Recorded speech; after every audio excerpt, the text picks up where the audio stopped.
crois beaucoup à cette notion de transfert de technologie d'un secteur où on le développe pour la performance, pour la course, et petit à petit trouver les adaptations qui permettent de trouver la vertu dans d'autres applications qui ne sont pas forcément la performance. Je pense que c'est ça l'enjeu, c'est d'essayer d'être les pionniers d'un peu du monde de demain et de montrer les innovations.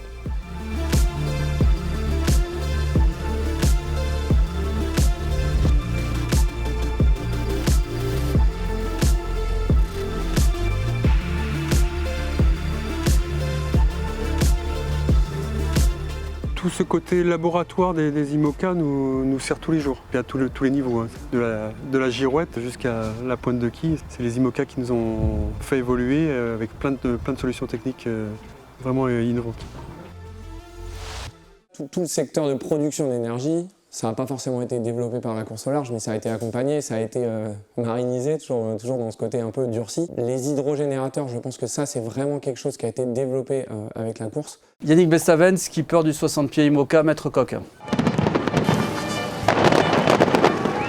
Ah, c'est un rêve d'enfant qui se réalise.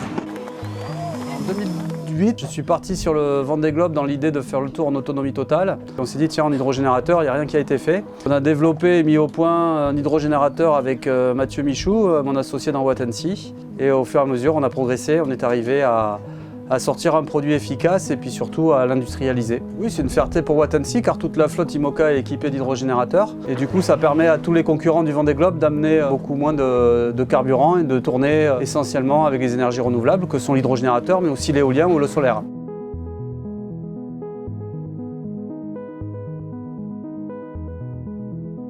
La course au large a été une très belle vitrine. Mais il faut savoir que la majorité du chiffre d'affaires de Watt&See est fait sur la plaisance. 80% du chiffre d'affaires, ce sont des hydrogénérateurs cruising, donc destinés aux plaisanciers.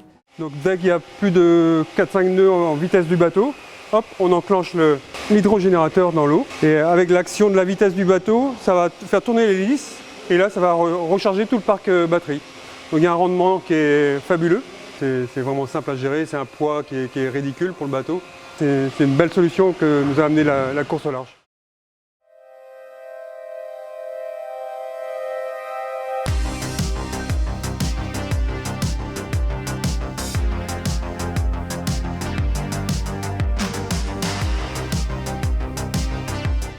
Adrena, c'est un logiciel qu'on utilise à bord des bateaux, surtout pour un module qui s'appelle le routage. Et en fait, le routage, c'est prendre en compte des données numériques, le vent, les vagues, le courant. Et finalement, le logiciel va calculer la route optimale pour aller le plus vite possible entre deux points. Et depuis 5 ans, ils ont transposé en fait, le savoir-faire qu'ils avaient développé avec la course au large sur la marine marchande. Aujourd'hui, on est à 1 tonne, 2 tonnes près, $400 la tonne. Voilà, répété sur X voyages dans l'année, ça fait des économies énormes. C'est pour ça qu'on s'est rapproché d'Adrena.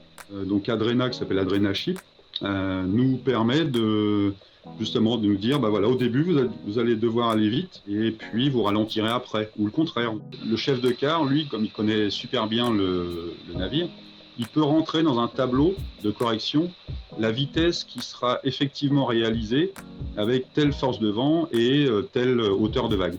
Le logiciel, je pense, nous permet à affiner notre ressenti et à gagner de l'ordre de 2% de consommation. Alors sur un voyage, ça ne représente pas énorme, mais sur une année, ça fait des économies substantielles.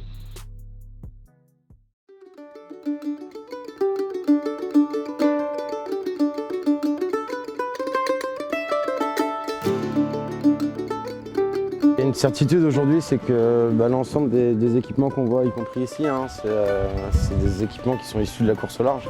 Effectivement, on a Adrena à bord en logiciel de tactique. En course au large, on utilise les systèmes et on se positionne par rapport aux systèmes, nous on va les subir. L'idée, c'est plus d'être en capacité de garantir la sécurité de la marchandise et de l'équipage en anticipant les manœuvres un maximum.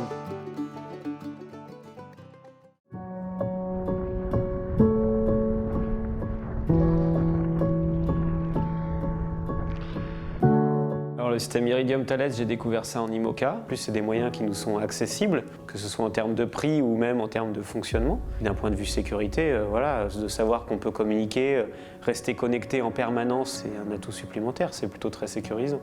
J'ai eu qu'un avant-goût des mers du Sud, mais c'est sûr que c'est des conditions et des régions qui sont très reculées. On a besoin de se sentir en sécurité, savoir qu'on est suivi.